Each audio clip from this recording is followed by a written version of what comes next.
go for all your comedians tonight. Yeah.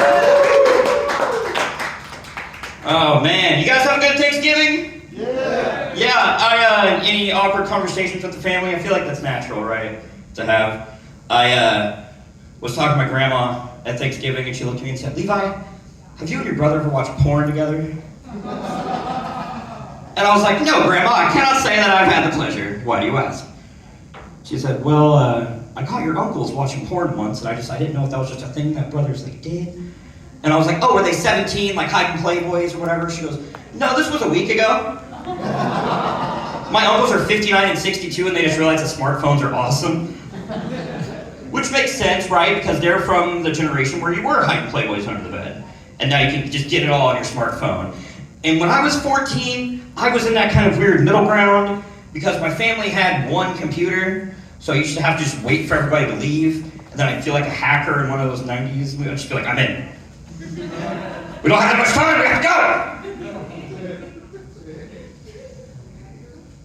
It was, that was a weird time, right? The teenage years are always the weirdest times, like health class, for example, which feels like it should be a fake class. Because the sex ed that we got in Terre Haute, Indiana, was basically they gave us an outline of a penis and said, "All right, color it in." And I was like, "Man, you guys out here drawing dicks?" But like, we were 14, we were drawing dicks on everything anyway. Right? You know what I'm talking about? 3/5 of the CW cast of Scooby-Doo. We got Fred, Daphne, and Wilma.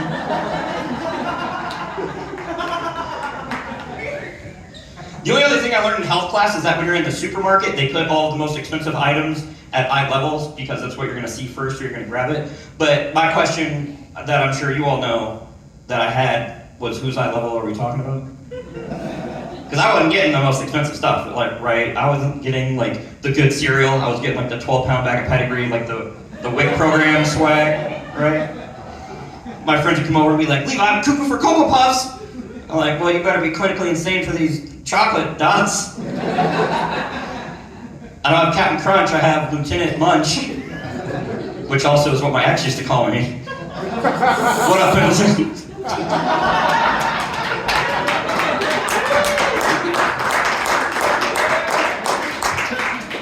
Can we give it up for these three right here? They have been such good sports this whole night. I gotta say, man, no, I did have somebody try to give me dating advice the other day, because you couldn't tell by anything you've heard tonight, I'm single. They said, "Levi, you just need to find a girl with daddy issues." And I was like, "I don't know, dude, I'm 5'2" and I cry a lot. I think I need to find a girl with little brother issues."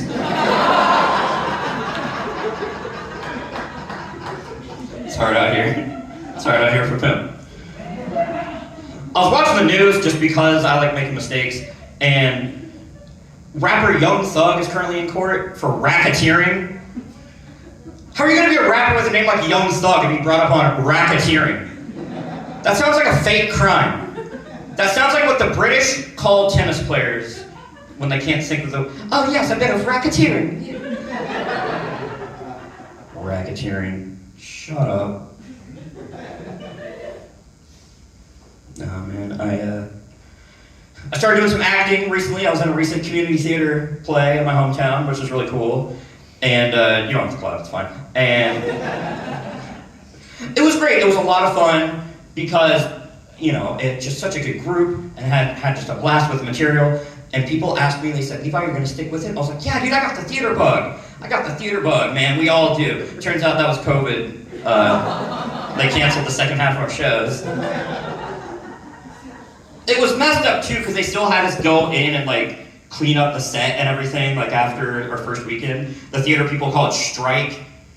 And I really took issue with that, because how are you gonna call it strike when it's literally an entire day of unpaid manual labor? It's not cool, man. Someone did ask me, they said, "What's really the big difference between stand-up and doing a theater play?"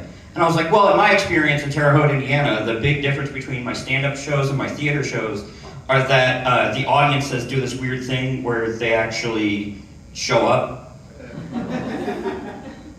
So that's cool, man.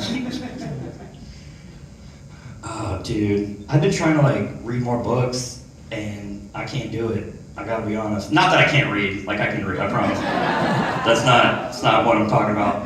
I'm just like, they re-released Willy Wonka and the Chocolate Factory in honor of the new movie coming out. And they updated the language to make it more inclusive, right? Some would say woke. And I thought it was all right. I just thought it was weird that the only change they made was instead of the Oompa Loompas being little orange men, they're now little orange people, which implies that they're female Oompa Loompas, which makes me wonder what it'd be like to have sex with an Oompa Loompa. And like my accident here, she could tell you. But like, what kind of episode of Maury would that be if you get an Oompa Loompa pregnant, right? They bring out the test results, they all walk out like, Oompa, Oompa, Oompa-dee. We have this bastard child for you. Oompa, Loompa, Oompa-dee-dale. Pay your support or you'll be in jail.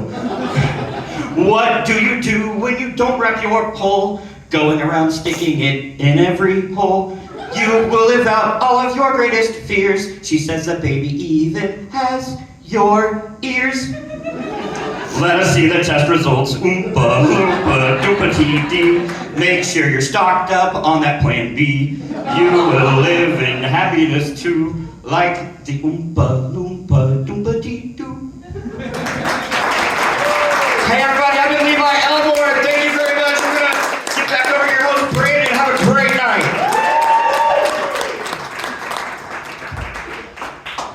Give it up for Levi again.